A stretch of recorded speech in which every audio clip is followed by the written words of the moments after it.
Halo semuanya, balik lagi sama aku Aisyah Ratu Akila dengan NIM T140 124 1080. Dan pada hari ini kami akan praktikum hipofisasi dan induksi pemijahan. Nah, kita mendapatkan 3 ekor ikan mas yang setelahnya salah satunya akan ditimbang bobotnya dan kami mendapatkan bobot 200 gram. Lalu kami akan menginjeksi hormon ovaprim kepada ikan mas tersebut melalui titik induksi intramuskular atau otot. Tetapi sebelum itu kami harus menghitung dulu dosis yang diperlukan, lalu baru bisa menyuntikannya. Patokan penyuntikan dari metode intramuskular ini adalah 3 tulang pertama di sirip dorsal. Jadi harus menghitung dulu dan kita akan menginjeksi jarumnya itu di bawah tulang ketiga di sirip dorsal. Menurut Manejung et al. 2013 dalam Astianti et al. 2021, hormon ovaprin ini adalah hormon yang berfungsi untuk merangsang dan memacu hormon gonadotropin pada tubuh ikan sehingga dapat mempercepat proses pemijahan.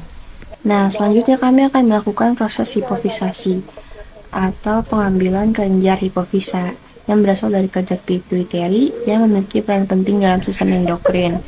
Nah, kelenjar pituitari ini terletak di bawah hipotalamus atau otak dan berfungsi mengatur berbagai proses tubuh seperti pertumbuhan, reproduksi, dan keseimbangan.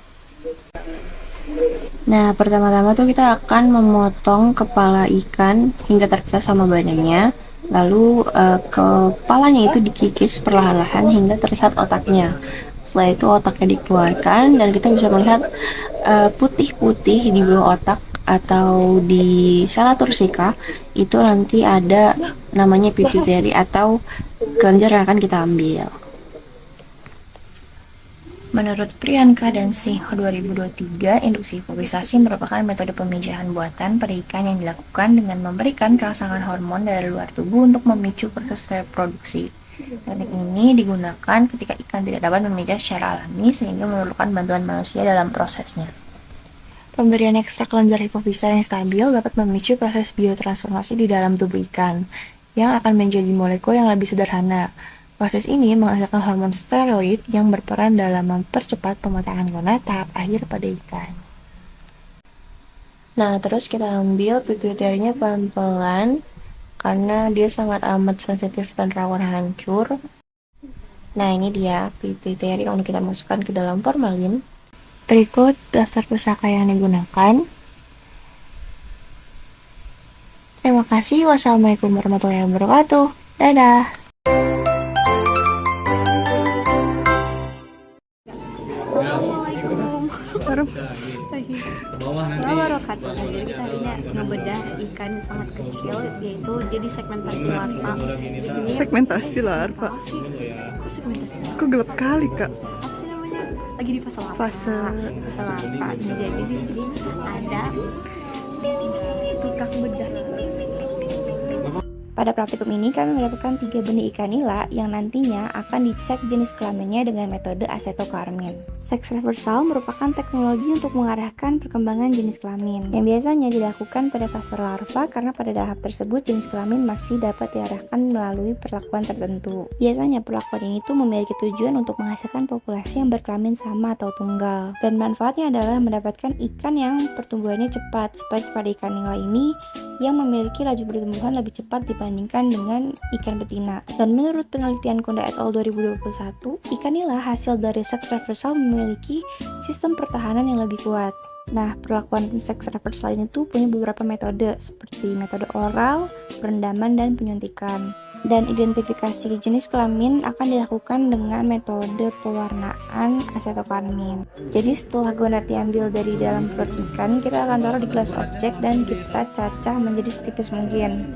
Habis itu akan diteteskan 2-3 tetes acetokarmin. Dan selanjutnya preparat akan dicek di bawah mikroskop dengan perbesaran 10x40. Setelah itu dapat terlihat perbedaan dari histologi gonad jantan dan betina.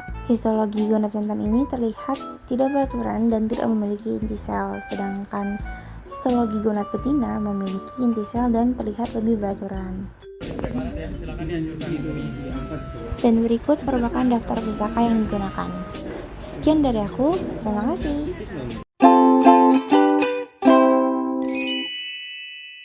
Halo semuanya, balik lagi sama aku, Aisyah Ratwakila dengan NIM C1401241241080. Dan pada minggu ke-11 ini, kami melaksanakan praktikum FISREP yang berjudul Pengecekan Kualitas Sperma dan Kriopreservasi. Menurut Jaiswal dan Vaga 2022, teknik kriopreservasi digunakan dengan cara menyimpan sperma pada suhu sangat rendah. Metode ini memungkinkan sel tetap bertahan dalam kondisi tertentu meskipun mengalami proses pembekuan. Nah, kriopreservasi ini tuh bisa menyimpan semen atau sel reproduksi dalam jangka waktu yang lama, sehingga ini memudahkan distribusi semen ke berbagai lokasi sesuai kebutuhan budidaya. Untuk teknis kriopreservasi sendiri, yang pertama itu ada pengambilan sperma dari induk jantan yang sudah matang gonad. Nah, prosesnya itu biasa disebut dengan stripping. Selanjutnya, sperma disimpan di dalam tube dan dilakukan pengenceran menggunakan extender. Selanjutnya adalah penambahan krioprotektan, di mana krioprotektan ini merupakan senyawa non-elektrolit yang berguna untuk menjaga pembentukan kristal es. Dan krioprotektan yang digunakan dalam praktikum ini adalah DMSO dan kuning telur. Nah, di sini Amanda tuh lagi ngelakuin proses penambahan krioprotektan, di mana kita menambahkan DMSO sebanyak 10% dan kuning telur sebanyak 9%. Nah, habis itu ada proses ekuilibrasi atau memasukkan sperma ke dalam freezer selama 3 menit, di mana proses ini berguna untuk sperma menyesuaikan diri dengan suhu. Selanjutnya ada proses pre-freezing atau kita menguapkan si sperma di uap nitrogen seberada alatnya, tapi karena cuma demonstrasi jadi kita pakai termos. Habis itu kita masuk ke tahap freezing yang benerannya di suhu minus 196 derajat Celcius ke dalam tabung si nitrogen tadi. Selanjutnya ada proses thawing atau pengenceran kembali sebelum kita lihat motilitas dan viabilitasnya.